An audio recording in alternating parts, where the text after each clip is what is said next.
Asepelisa yo. Amen. Asepelisa famille. Asepelisa yo. Osilisa mbulo na soni te. Osilisa mbulo na mawa te.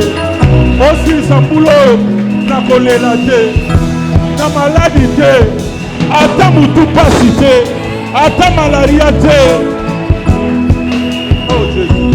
Ozoyemba na ngai. Oh Jésus m'a libéré. Jésus m'a libéré. Alléluia. Jésus m'a libéré. Il est mon sauveur. Il est toujours le même. Jésus ne change pas. M'a protégé. Jésus m'a protégé. Azabatela yo. Jésus m'a protégé. Oh, il est mon sauveur. Il est toujours le même. Jésus ne change pas. Alléluia. Alléluia. Amen. Alléluia. Alléluia. Amen. Alléluia. Alléluia. Amen. Alléluia. Alléluia. Amen. Alléluia. Alléluia. Amen. Alléluia. Alléluia. Alléluia.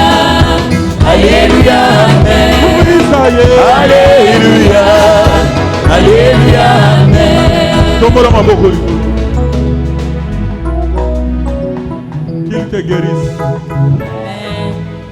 Que ce matin tu étends ta main, qu'il se fasse des miracles, des guérisons au nom de Jésus. Amen. Nous allons entrer dans un grand service de guérison tout à l'heure. Mais j'aimerais d'abord dire 2 ou 3 mots. Il faut déjà qu'on commence déjà à travailler avec l'interprète parce que les enfants ont demandé à ce que français. Je sais que le problème dans cette église, c'est qu'il y a des gens qui parlent français. Français.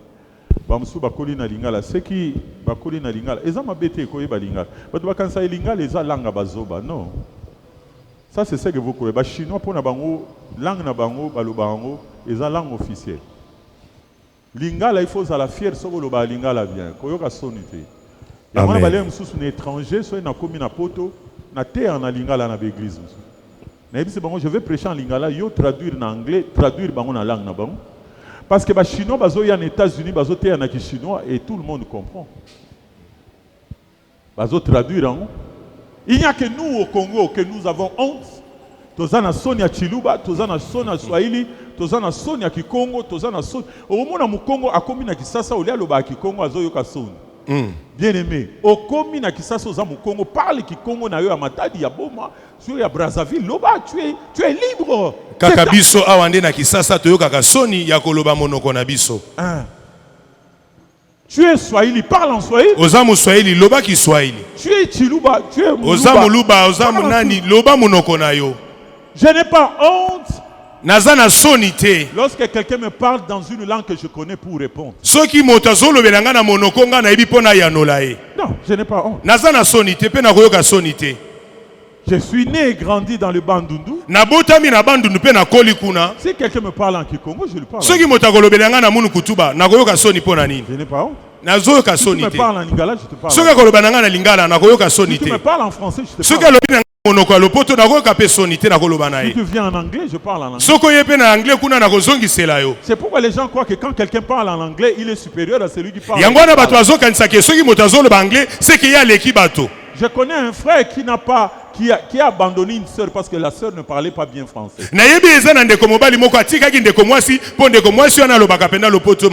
Non. Tu vas renier quelqu'un dans l'amour, dans une relation, parce qu'il ne parle bien. Non. Ça sont des complexes. Sois libre de parler toutes les langues que tu veux. Est-ce que je peux dire à quelqu'un d'être libre de parler toutes les langues? Et j'espère que maintenant les enfants vont me comprendre. Et d'autres personnes qui sont ici, qui aiment bien écouter et qui comprennent bien les choses en français. Mais moi, je suis libre de parler toutes les langues. Donc je parle en français et je peux revenir aussi en lingala.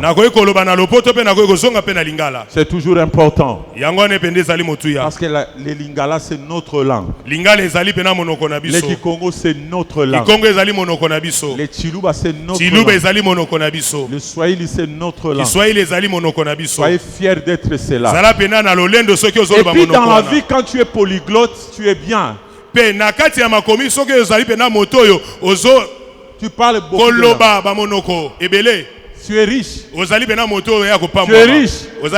J'ai vu des blancs en Amérique qui ne parlent que l'anglais. Ils ne parlent que l'anglais. Et ils sont étonnés parce que nous parlons beaucoup de langues. Nous parlons français, nous parlons lingala, ils sont étonnés qui parlent plusieurs langues ici. C'est-à-dire quand je dis plusieurs langues, qui Congo, français, lingala. C'est tout ça, c'est plus... Qui parle plusieurs langues.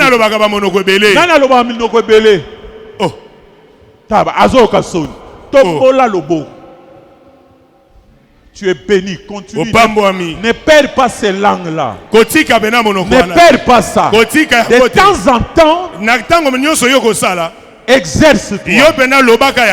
De temps en temps. Parce qu'une langue qui n'est pas exercée, tu perds des mots.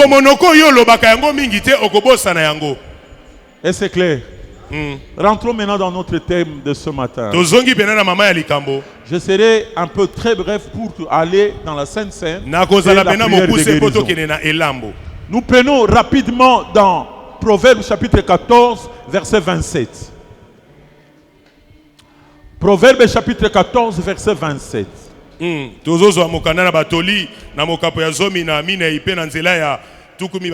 me lisez en lingala. Komipesa na Yawe ezalili ziba ya bomoi. Yango ekimisaka bato na mitambo ya liwa. Na français, balobibo. La crainte de l'Éternel est une source de vie pour détourner des pièges de la mort. Répétez en lingala. Komipesa na Yawe ezalili ziba ya bomoi. Yango ekimisaka bato na mitambo ya liwa. Le thème de ce matin, mama na likambo na tongo na lelo, pour détourner des pièges de la mort. Pona kolongola penda ba mitambo ya liwa. Les pièges de la mort. Mitambo ya liwa. Bien-aimé, molingami, que vous le vouliez ou pas, bolinga to bolinga te, sachez qu'il y a des pièges. Yebaka yango eza na mitambo. Il y a des pièges. Eza na mitambo. Et comment on définit un piège? On définit un piège comme un engin destiné à prendre ou à attirer des animaux.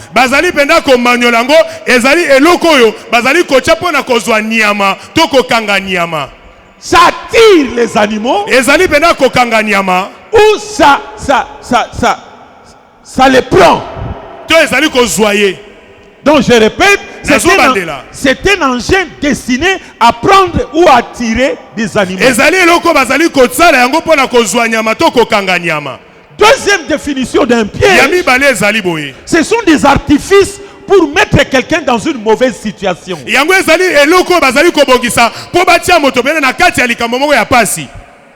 Donc ce sont des artifices. Ce sont des choses qu'on a fait pour te mettre dans une mauvaise situation. Dans une mauvaise situation. J'aimerais que vous compreniez les Si vous ne comprenez pas ce que je dis maintenant, vous ne comprenez pas la suite. soki bososoli onga nazoloba te okoyeba makambo nazoyeza na Je sima répète te. encore la définition d'un piège. Nazongeli yango lisusu. C'est un engin destiné à prendre ou à attirer un Ezali animal. eloko baza kobongisa kozwa nyama to kokanga nyama. On va t'attirer. Baza kobenda epo bakanga ye. Quelque chose qui est là simplement pour t'attirer. O eza eloko moko benda na bopatie ba Lorsque tu kosala. es attiré, Tango yo penda opusani pembeni maintenant nango. cet engin va Na kati t'attraper. na eloko wana ekangi yo. C'est ça un piège. Yango wana ezali motambo. Et on définit encore un Be piège. bazali komanyola ya mibale. C'est un artifice. Ce sont des choses qu'on fait pour mettre quelqu'un dans une situation Ezali mauvaise. eza eloko babongisi to bato babongisi pona kotia moto na kati ya pasi. Donc dans un piège, il y a toujours un danger caché. Na kati ya motambo wana eza na eloko moko ebombami. Mais tu ne vois pas ça. Mais yo ozomona ngo Il y te. a un danger caché dans un piège. Eza na mbeba to likambo moko ya mabe ebombami na kati Je me wana. rappelle quand nous faisions la pêche, Naza kososola tango tozali koloba mbisi, nous prenions les vers de terre, tozali kozwa penda pambu oyo toyebi, nous mettons l'hameçon et le ver va suivre l'hameçon. tozozwa penda pambu tozotia yango na kati ya ndobo, pambu wana ezolandisama lolenge ya ndobo ezali. Et les poissons ne voient pas l'hameçon qui est dans le ver. Mbisi ya komona ndobo eza na kati te. Ils voient seulement les vers de terre. Ya zomona pambu.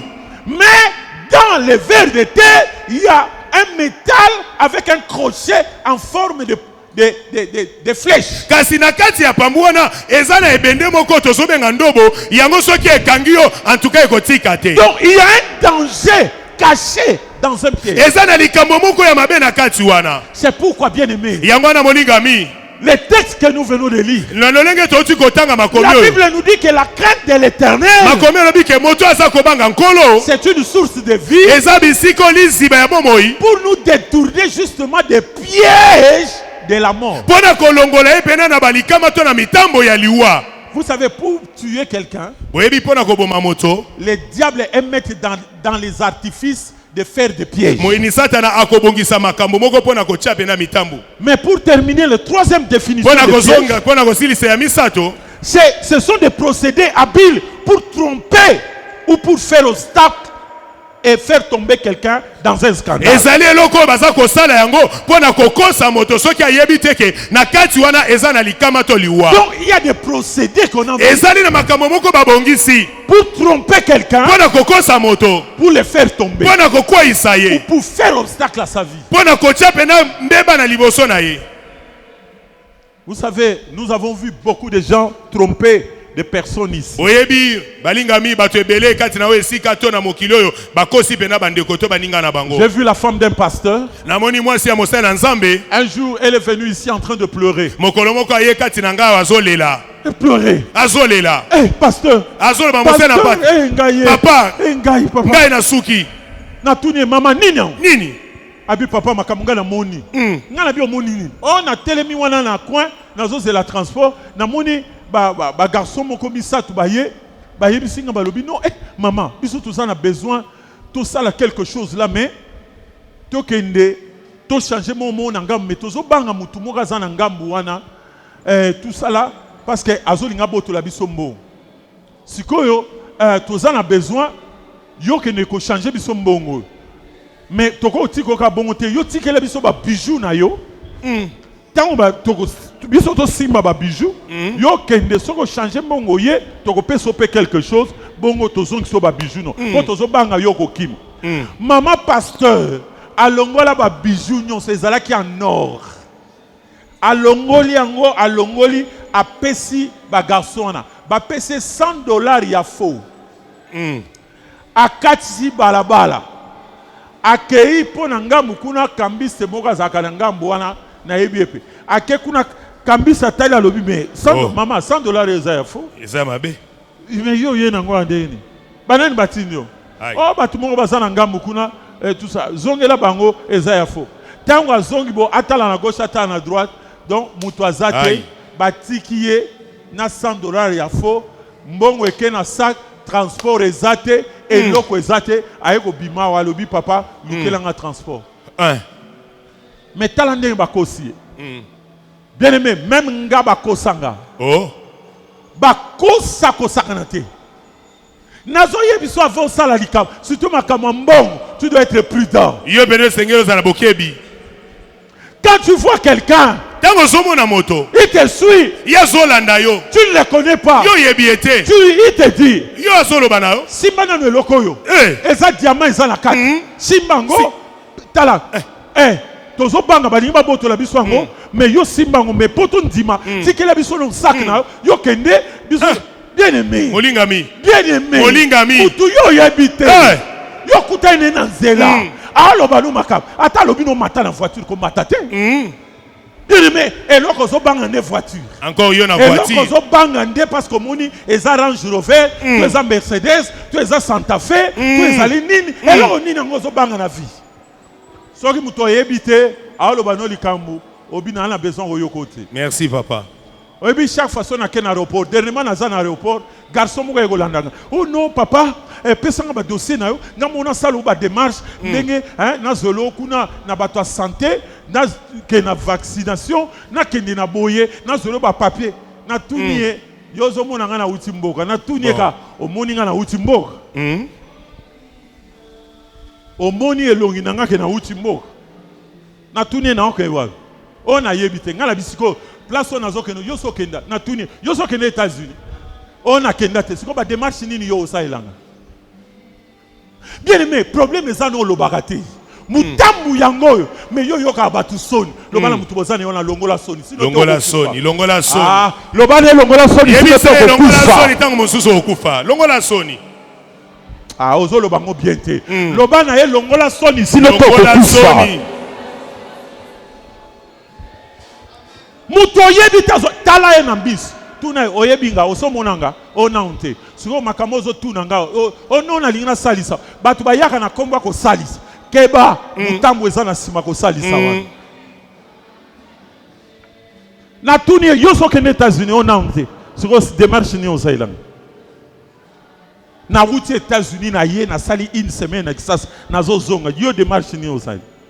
Nabi mon cher lungwa oh non vie bino bolinga te ba petit balia nga na bi non tika biloko so lingo lia senga nga na opeso mais biloko zo sala eza lokuta nga moko na yebi ndenge bakene na ye na komi na porte wana na pesi ba makama test à covid ba enregistrer ba pesi nga papier mo pona loba soki na za na biloko ba nyama to bani na ke na bureau moko na zui papier mususu na ye na compléter na ye na pesi passeport na ngai tout ça batali soki effectivement visa na ngai za bien ainsi de suite ali balobi na nga ba enregistrer ba pesi nga boarding pass makamo isili bien aimé bako koso na beach okokuta na beach baze belé au mona bango na aéroport baze belé na liboso ba chambre froide baze belé bon mususu so kana kingabo zo le baza belé matela eza koto au mona bazo bengo na libongo yaka moteur moko balenyera mbise uti oya ba escroc ba miyib. Fais très attention. Zala benena bokebi, zala na ngele. Ce matin, je veux te parler de pièges. Les mois de novembre et de décembre, il y a beaucoup de pièges. Les gens veulent vivre, les gens veulent manger, les gens veulent faire beaucoup de choses. Et ils ont des procédés habiles pour tromper, pour faire obstacle aux gens, pour créer des scandales. Dans la Bible, il y a des gens qui ont été piégés. Dans la Bible, il y a des gens qui ont connu, qui ont été piégés et qui ont été pris. La première personne, c'est Ève. Nous lisons dans Genèse chapitre 3, dans verset 6. Genèse 3, verset 6. Mwasi amonite nzete yango ezali na mbuma ya elengi pona kolia pe kitoko pona kotala pe yango ezali malamu pona kopesa mayele yango wana akamati mbuma moko pe alei apesi pe mobali na ye bongo ye alei yango. La femme a été piégée. Mwasi yana pena batielaki ya motambo. Au verset 4. Le serpent dit à la femme, vous ne mourrez point.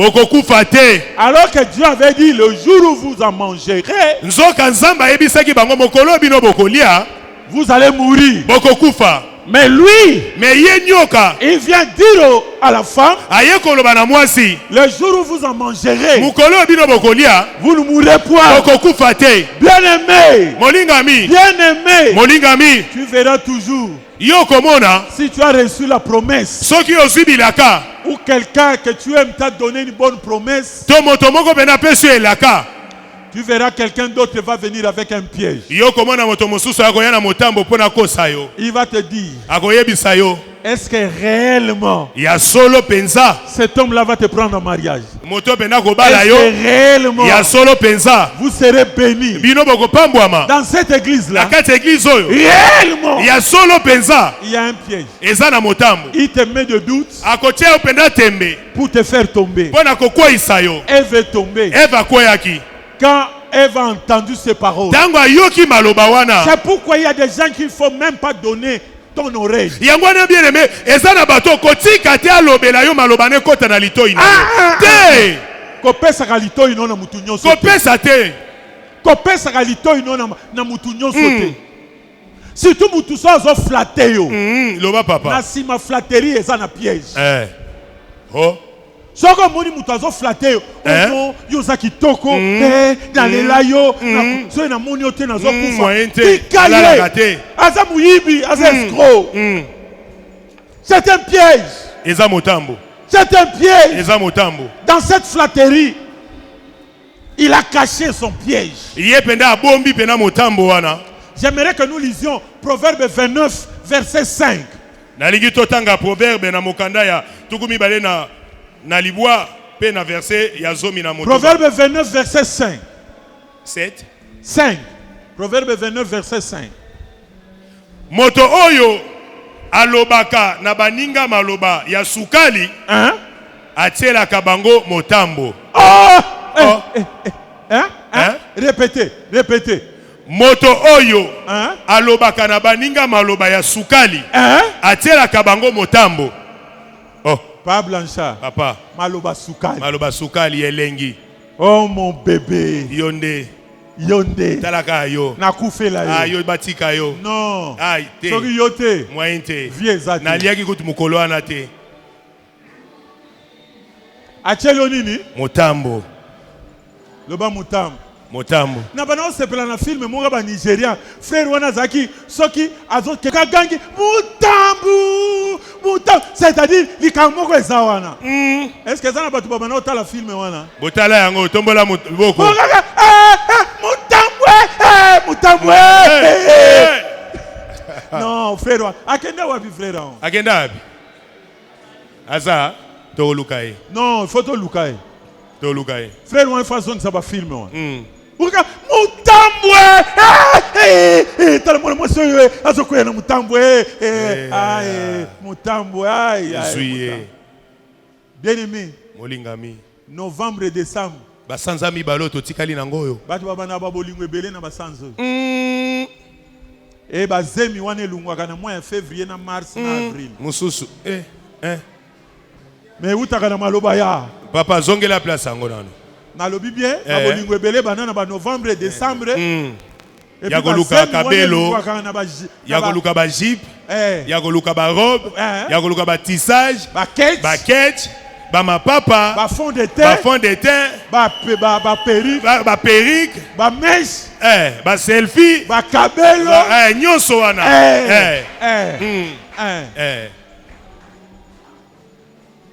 Ayebi teke mutambo ezali. Bien-aimé, okazo peso maloba yo wana okufi Bwaki nzoto. olemisi misi obie na yoka na mutalo Maloba boye na yoka te. nanu te sere moko yeko yebisanga mwasi ya libala mwasi ya libala natuni eme yo kwei na mutu wana ndenge ni alobi na nga bi papa tokendeki na feti wana yango wana alingaka susu te nga feti Keba na ba fête en novembre et décembre. Mitambu. Bacho table na muto yebite. Bache bango na mbesa siko mutu azalaki pembeni na ye bando tuna ye ça va, tu es bien siko abongisi français Bon. abongisi français est-ce que tu es bien? Oza malam. Are you good? You want to yoki na français na anglais. Akoti pe ki portugais. What are you doing? Oyoki bobi. Obi non, c'est de temps en temps je parle anglais mais tango nyoso na lobaka moi anglais moi français. Yo lobi wana lobi mubai na ngana yoka ke biloko te. Na yoka te. Basoyo. Basoyo. Non, ya baso mususu. Obi ne come on, continue na masolo. Loba na yoka. Wana vani muke azo tala tala. Abi mais tu es bien habillé hein? Olati bien hein? Wana yo pe olinga ba loba no bongo te. Oui, merci, enchanté. Lokola, oki balobi no tu es bien habillé. Oka avani muke. Tu as un bon temps.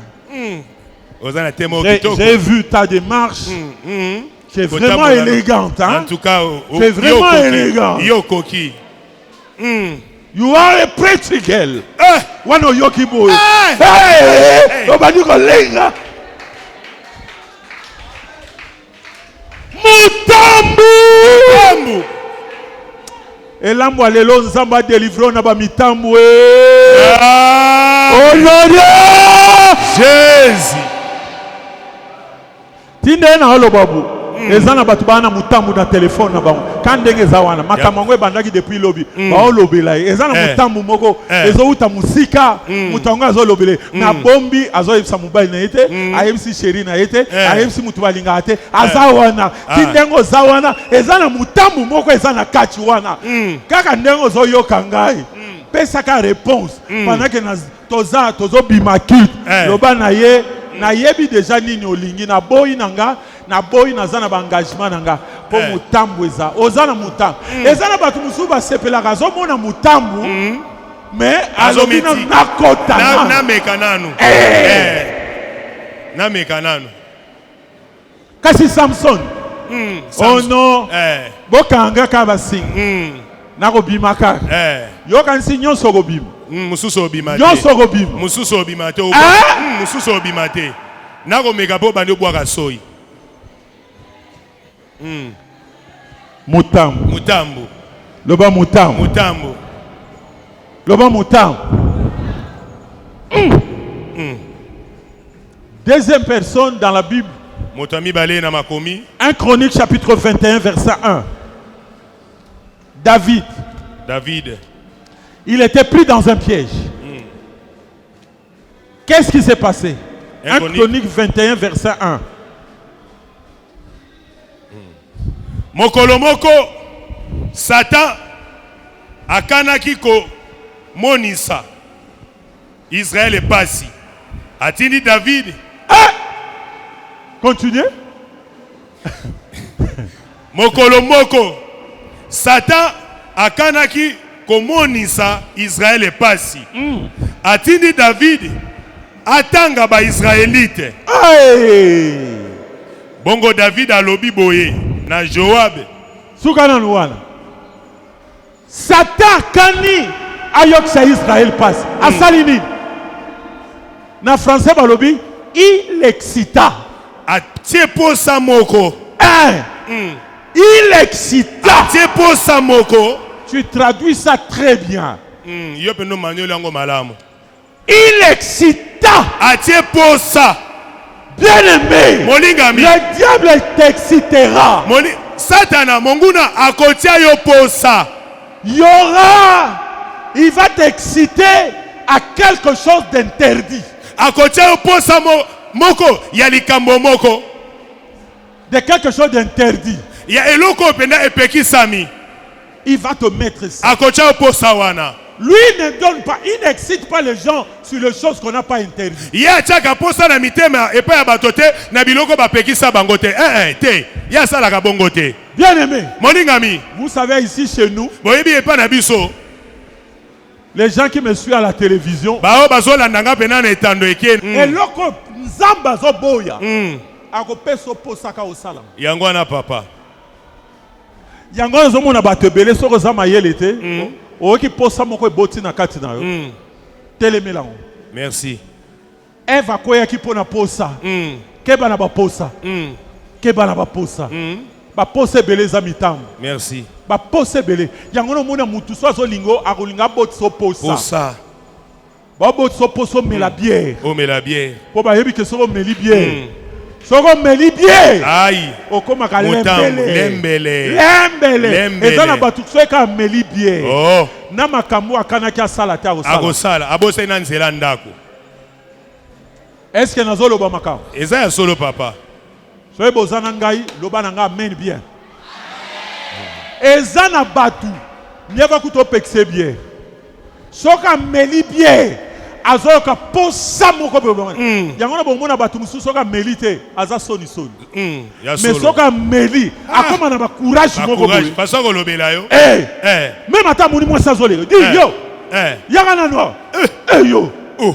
Mais soka melite. On dirait moi akai on a zoka soni. Keba, le bana voisin non. Keba na ba pose zobota mana mutema na. Yebisai. Pose utaka na ozo yoka. Ozo yoka nde mute bote opose. Merci. Ozo mona yango nde mute bote l'opose.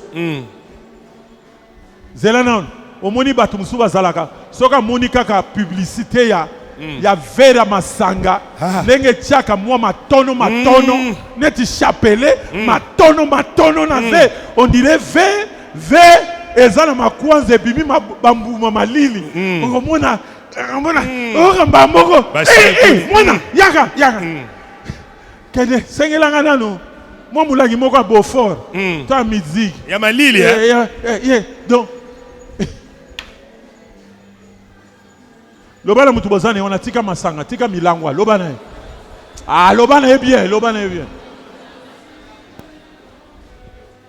yoko lobona on a milana ka katikati ngaka ver moko bon siko après tango milango yoka posani oka posani yango no koma biloba yango koma bisala yango ba saliso ba biloko mususu na sima masanga na yomo okuto regretter. Oyebite. Lelo zo regretter.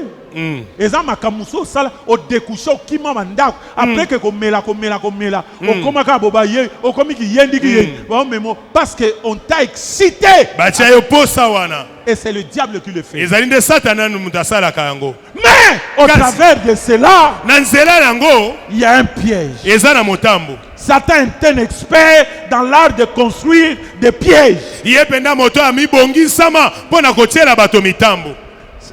Ces pièges sont soigneusement dissimulés et qui semblent sans danger à la surface.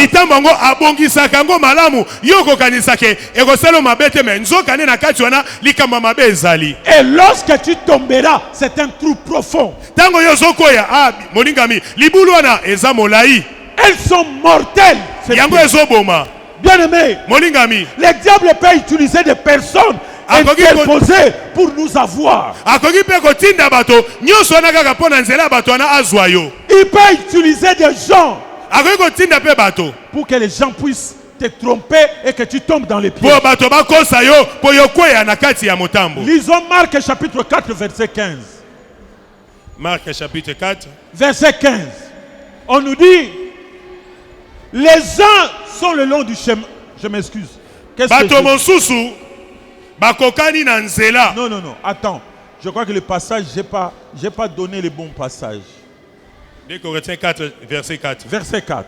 Lisez. Pambate, sango malamu ezali lokola moi. Yango emonisaka lokumu ya Kristo. Pe Kristo alakisaka biso ndenge Nzambe azali. Nzokande bato wana bazali kondima te po Satana Nzambe ya mokili oyo azipa bango miso pe akanga bango mayele. Lisons Luc chapitre 20 verset 20. Luc chapitre 20 verset 20.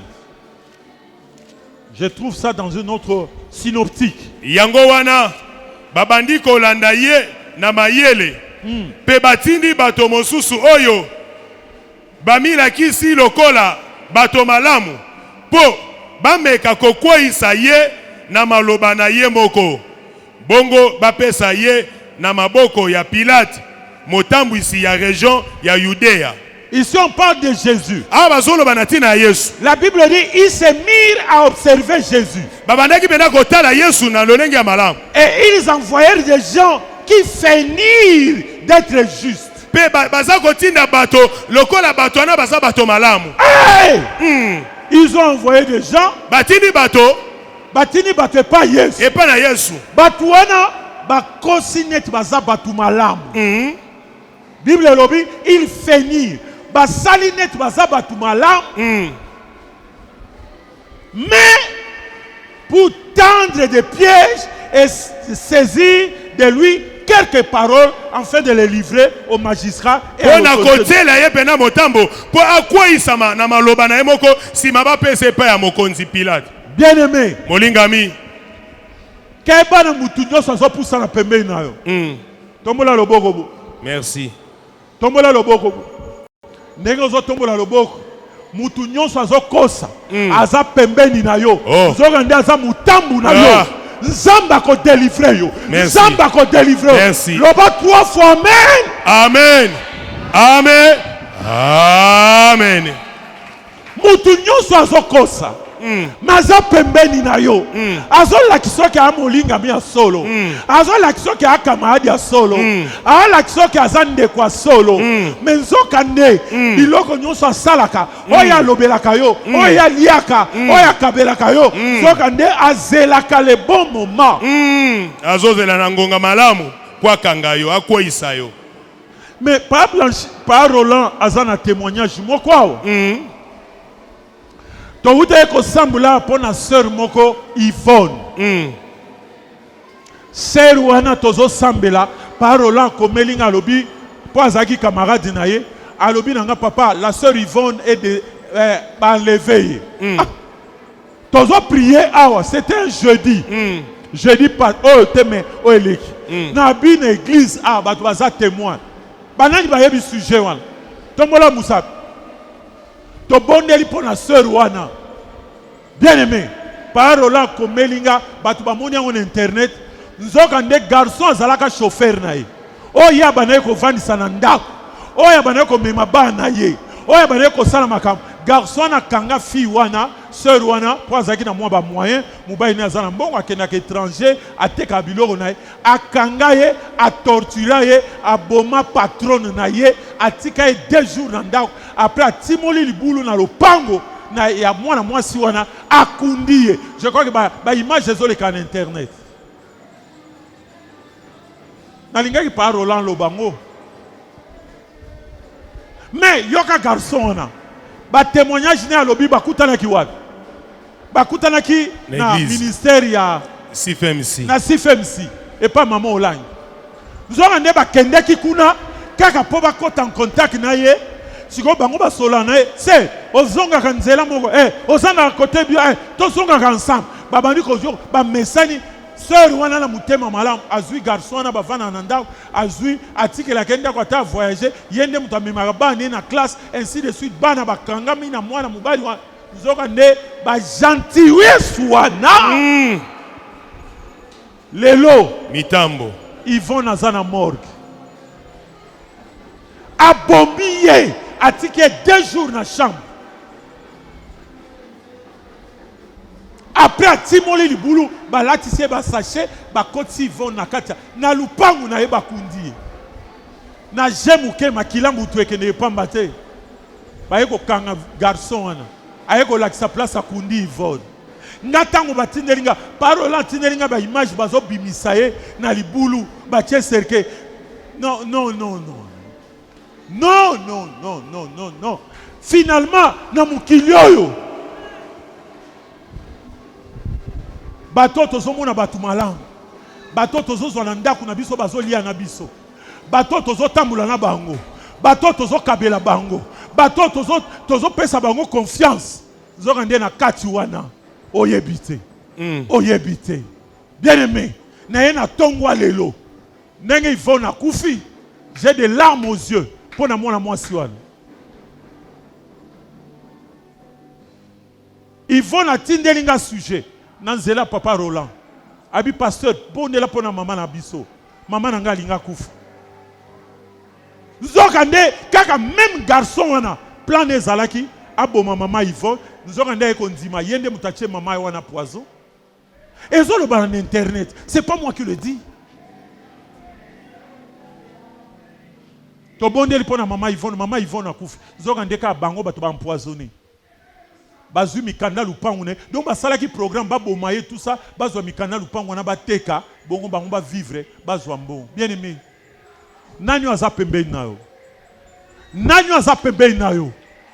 Nanyo aza pembeni nayo. Omone ne longia malam. Omone na santa malam. Ozomone na maloba kitoka zolobelo. Nanyo aza pembeni nayo. Nzambe. Yokelanga Bethesda maro. Amen. Dieu ait pitié de nous. Ce qui est arrivé à Yvonne, ça peut aussi t'arriver. C'est pourquoi la crainte de Dieu,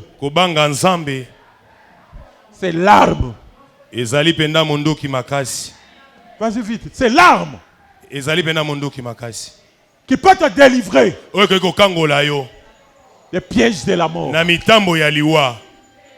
Des pièges de la mort. Ne sois pas flatté de manger n'importe quoi.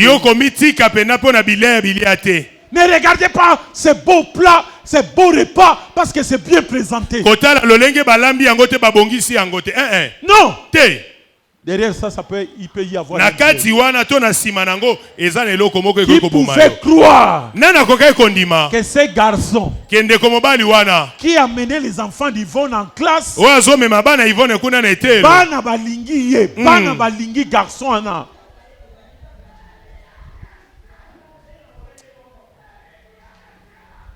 Tala, bana bako linga mutu. Mais liko lobateke mutu wana za mutu malamu. Ah.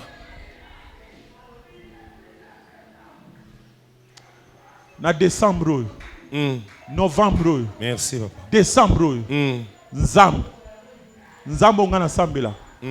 Lokolo ye na sena couverture ya alliance ngana sala na Nzambe. Yes. Lokolo yo ye na sa couverture ya alliance na sala na Nzambe. Yes. Nzambe akolotisa yo. Merci. Bato ya mabeba za pembena. Amen. Nzambe akolakisa yo. Amen.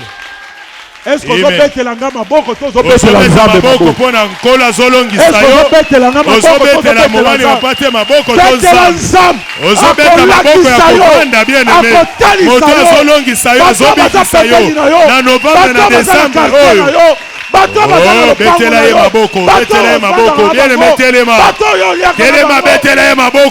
Zamba zobikisa yo, Zamba zokangola yo, betela ye maboko bien aimé. Levons-nous. Totelemi. Levons-nous. Totelemi. La crainte de Dieu c'est haïr le mal. Yango ezali pena moto abanga Nzamba kokima mabe, koyina mabe. Si tu as kozala banganja, tia numéro na ye, bloquez. Merci. Bloquez. Merci. Est-ce que mutu mwa zo yokanga? Yes. Bloque. Soka changer numéro, abengo na numéro na bloquer sous na numéro. A changer kasiba sim belé. Yo sali se ka musala bloquer ka. A sali musu bloquer. Dozo kene ka bloquer ka. Quand tu es benga quoi déranger. Oh non, a so déranger ka. Bongo yo éviter na téléphone ba tia option ko bloquer pour nani. Ba blocage musu ezaka satana te. Mais biso peut to bloquer aba. Ngaku na bloquer ba webele. Komeli nga na moni obuzoba kota na bloquer au liste noire. Oko flatter ngati. Tombola maboko likolo. Ozolo banzambe yokelanga mawo. Na kwela mutambu te. Fongola na misu na mona. Babi enfin, jetons les filets devant les yeux des oiseaux qui ont des ailes. Ezana bomba yoko bwaka filet liboso muto misu azomona. Tombola maboko likolo. Ozolo banzambe fongola na misu. Na mona mitambu na quartier na musala partout na kozala Nzambe na mona bango ata za gentil mais Nzambe loti sangaye tali sangaye. Est-ce que nako yoka yozo sambela sambela ozo sambela bien te ozo sambela sambela bien aimé. Sujet est très profond, sujet est très profond. Nazoyo ozolo bango euta na mutema na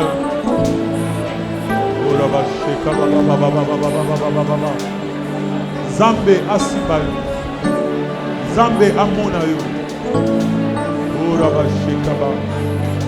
Era bashika bugarastu. Ora bashika.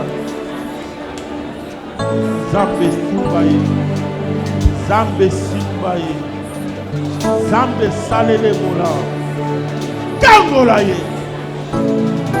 Ora bashika. Ora bashika baba baba. Yo zali Nzambe na mawa Ora bashika. ngana tatoli ngolu na yo Ora bashika. bolingo na yo Ora bashika. ona ngai Ora bashika. etindi na ngumba mela yo Ora bashika. yo zali Nzambe Tombola kama boko zobondela. na mawa Kangambisu. Kangambisu. ngana tatoli ngolu na yo Ora bashika. bolingo na yo ona ngai Ora bashika. etindi na ngumba mela yo Maboko likolo. Ozo luka offrande moko ozo pesa. Soki mutu azokana apiéger yo. Atie au poison. Aboma yo. Asalo mabe. Je presse ce message aujourd'hui en pensant à cette sœur Yvonne. napesi penda liloba oyo na tongo na lelo mpona kokanisa ndeko na biso Yvonne. Le Saint-Esprit m'a dit, pense à la mort de Yvonne et prêche mon peuple. molimo mosantu alobi elinga akanisa na ntina ya liwa Yvonne mpe te yango libota na ngai.